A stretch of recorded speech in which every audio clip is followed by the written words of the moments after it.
Bienvenue sur ma chaîne. Ma chaîne s'appelle Be You, Be Your Own Truth, soit toi, soit ta propre vérité. Ici tout simplement Alicia et je suis coach en bien-être et en perte de poids. J'ai un doctorat en biologie et donc en fait aujourd'hui j'aimerais bien vous parler comment réduire son stress lorsque on n'a aucun contrôle comme dans la situation qu'on a aujourd'hui ou dans une autre solution. Par exemple, si vous la regardez beaucoup plus tard cette vidéo, un examen, soit médical, soit parce que vous passez votre bac ou autre chose. Par exemple, en ce moment, on est en confinement et donc on n'a aucun contrôle de ce qui se passe parce que on a ce virus qu'on ne sait pas qui est potentiellement dangereux. Donc le sujet d'aujourd'hui, c'est comment réduire le stress. Donc en ce moment, on est confiné et donc en fait, induire un sentiment de stress ou de panique ou de crise d'angoisse ou d'un côté anxiogène.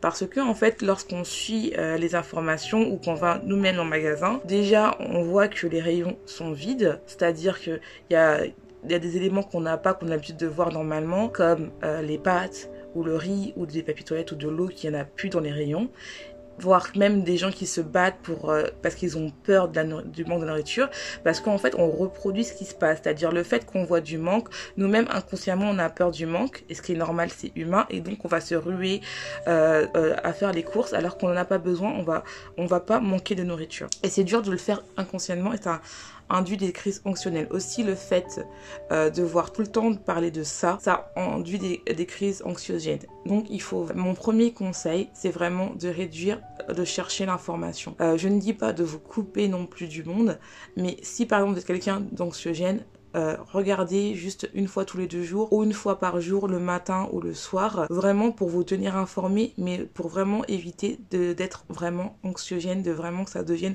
anxiogène. Il faut vraiment réduire le stress, surtout pour vu que j'avais déjà fait une vidéo, si vous avez le temps de la regarder, c'est pas mal. Pour réduire le stress. J'ai déjà fait une vidéo pour booster, renforcer votre système immunitaire, et le stress c'est vraiment un côté qu'il ne faut pas augmenter pour avoir un système immunitaire optimal. Donc s'il vous plaît, limitez l'information. Je ne dis pas de ne pas regarder, mais de vraiment la limiter. Mon deuxième conseil, quand vous faites une crise de panique ou vous respirez, vous avez le souffle court, c'est vraiment de prendre le temps de se poser, de s'isoler. Si vous avez du monde chez vous, c'est vraiment d'aller soit dans les toilettes ou dans la salle de bain, de vous enfermer et de commencer à respirer. C'est-à-dire, donc vous vous calmez, vous êtes assis et vous allez vous mettez votre main comme je fais sur le ventre et vous faites.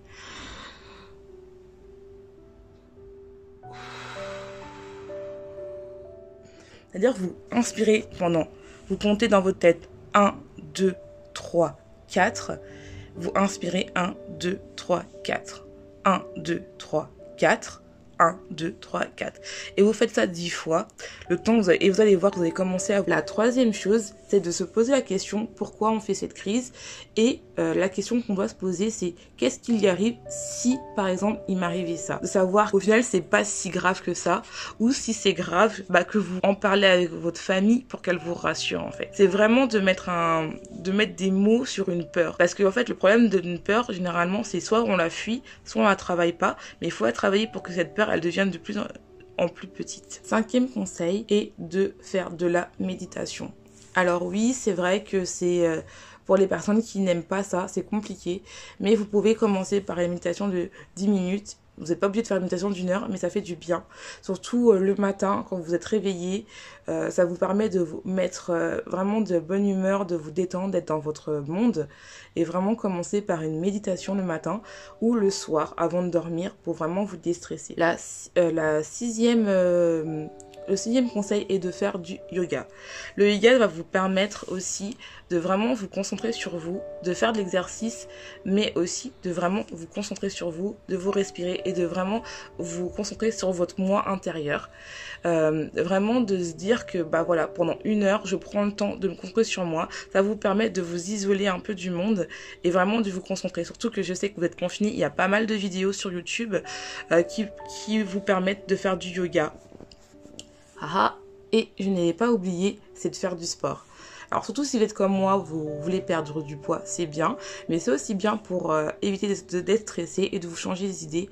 Faites du sport. Franchement, même si c'est qu'une demi-heure, à faire du renforcement musculaire ou à courir, parce que vous avez le droit de courir quand il n'y a personne. Franchement, allez-y. mais surtout quand vous sortez, lavez-vous les mains avant de partir et après de partir. Et si vous avez l'occasion de mettre un masque, ou si vous n'avez pas de masque, mettez un t-shirt de coton, 100% coton, qui va diminuer un peu le filtration d'air, même si c'est pas comme un masque chirurgical, mais ça permet vraiment d'atténuer le flux d'air. Donc voilà, mais vraiment faites du sport. Et si vous voulez vraiment pas sortir, faites du sport, faites de la renfo. Même si vous avez une famille, mettez vos enfants à contribution, ils vont vous aimer, ça fera une petite récréation. On fait du sport avec maman ou avec papa. Franchement, faites du sport. Ça fait du bien et ça change l'esprit. Et le dernier conseil, si vous n'aimez pas faire de la méditation, faites de la cohérence cardiaque.